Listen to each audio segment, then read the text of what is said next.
Jasmine and Jose want more force. Part 2. Jasmine and Jose are looking for a way to make their car go super fast at the playground.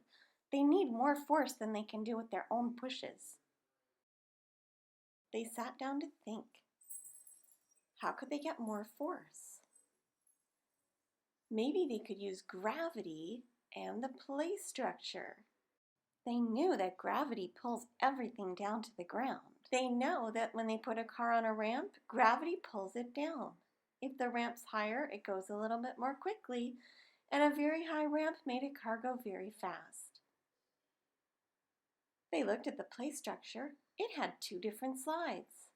Based on their experiment, they put their car on the highest slide, and their car went super fast. There are lots of fun ways to play with gravity at the playground.